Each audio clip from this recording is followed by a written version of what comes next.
Hey everybody, so I'm here with a very important message for you. Today the title is They Don't Get to Decide Who I Become. And guess what? Nobody gets to decide who you become either. Let me tell you, the freedom of sleeping well at night is what this message is all about. Let me ask you a question. Have you ever noticed how much time we spend trying to figure other people out? Why did they say that? Why do they act like that? Why are they always so negative? Why don't they appreciate me? Why are they so rude? For years, I spent so much energy trying to understand people who had already shown me exactly who they were. Then one day, I realized something that completely changed the way I look at life. I can't change people unless they're wearing diapers. They are who they are. I know that's funny, but it's true. Some people are naturally encouraging. Some people are naturally critical. Some people are generous. Some people are selfish. Some people are hopeful. Some people have gotten comfortable living in negativity. And here's the beautiful part: none of that has to determine who I become or who you become. One of the greatest freedoms that I found in this season of my life is this: at night, I can lay my head on my pillow and sleep in peace. I close my eyes and sleep peacefully. Not because everything went my way, not because everybody liked me, not because I won every argument, but because I know I stayed true to myself. I don't let somebody else's attitude become mine. I didn't let somebody else's disrespect make me disrespectful. I didn't let somebody else's bitterness make me bitter. I didn't become someone I don't even recognize just because somebody else couldn't control themselves. And there's freedom in that. I've learned to accept people exactly as they are. No more, no less. Now, don't misunderstand me. Acceptance isn't agreement. Acceptance simply means I stopped expecting people to be something they've already proven to me that they're not. When people show me who they are, I believe them, and so should you. Then I decide who I'm going to be, because that decision belongs to me and me alone. Several years ago, someone asked me a question that honestly caught me off guard. They looked at me and said, "Why are you so positive all the time?" Now, it wasn't curiosity, it wasn't admiration. They were genuinely irritated. My positivity at the time bothered them. And I remember thinking, that's an interesting thing to be upset about. Then there was another situation that taught me an even bigger lesson. I was part of a group text at work. There were about, 15 of us in it. One day had been especially hard for us. You know, if you've ever worked in education or with children, you know exactly the kind of day I'm talking about. Everybody goes home exhausted. The next morning, I woke up thinking, you know what? We all need a little encouragement. So I sent a message. It simply said something like, "Good morning, everybody. I know yesterday was a rough one, but we're not going to let yesterday steal today. Don't carry yesterday and today.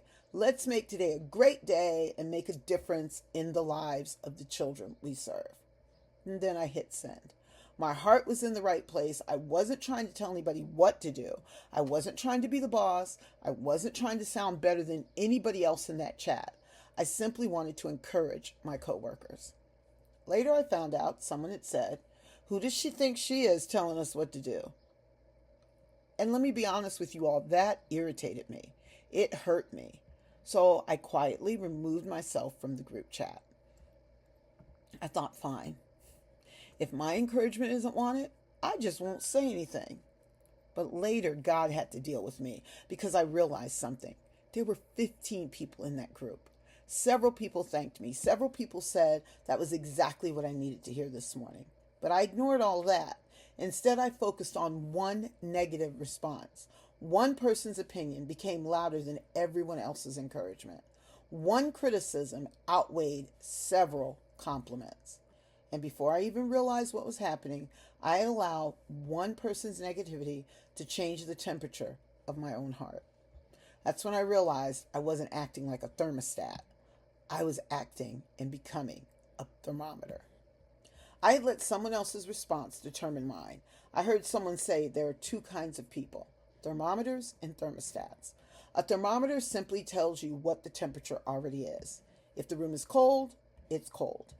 If the room is hot, it's hot. It simply reacts. But a thermostat is different. It doesn't ask what's the temperature, it decides what the temperature is going to be. And I thought, how many of us spend our lives as thermometers? We walk into work waiting to see who has an attitude.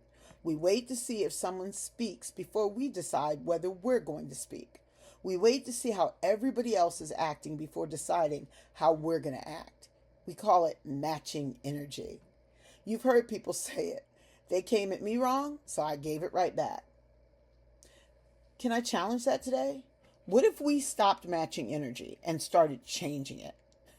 What if instead of asking, how is everybody acting today, we asked, what kind of atmosphere am I bringing into this room? Because when I walk into a room, I don't want to add to the tension. I want to bring peace.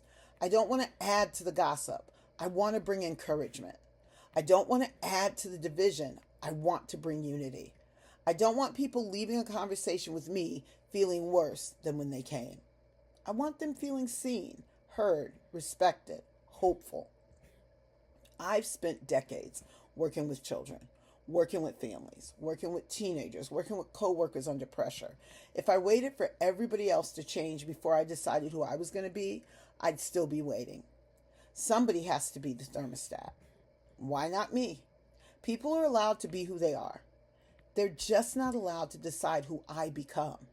And that thought changed my life, because for a long time I gave people too much power. If they were rude, I'd get rude. If they ignored me, I'd ignore them. If they complained, I'd complain. Before I knew it, people I didn't even respect were shaping my behavior. Why would I hand over that kind of authority to someone? Not anymore. My piece is too valuable. My character is too valuable. My witness is too valuable. Some people are waiting for you to become the villain in their story. They're waiting for you to lose your temper. They're waiting for you to snap. They're waiting for you to prove them right. Don't. Keep your peace. Keep your integrity. Keep your joy. Not because they deserve it, but because you deserve to live with yourself. Because at the end of the day, the question isn't, did everybody like me? The question isn't, did I win every argument? The question isn't, did I get the last word? The question is, was I true to who God created me to be? If the answer is yes, then sleep well, because that's peace nobody can take from you. The world has enough thermometers. We don't need any more people reacting. We need thermostats. People who carry peace into chaos. People who carry kindness into conflict. People who carry grace into criticism. People who carry hope into hopeless places. People who don't let somebody else's darkness become their personality. So this week, here's my challenge.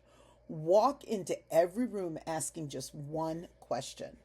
What temperature am I bringing? Not what temperature is already here that I can match. Because you never know. Someone may be hanging on by a thread.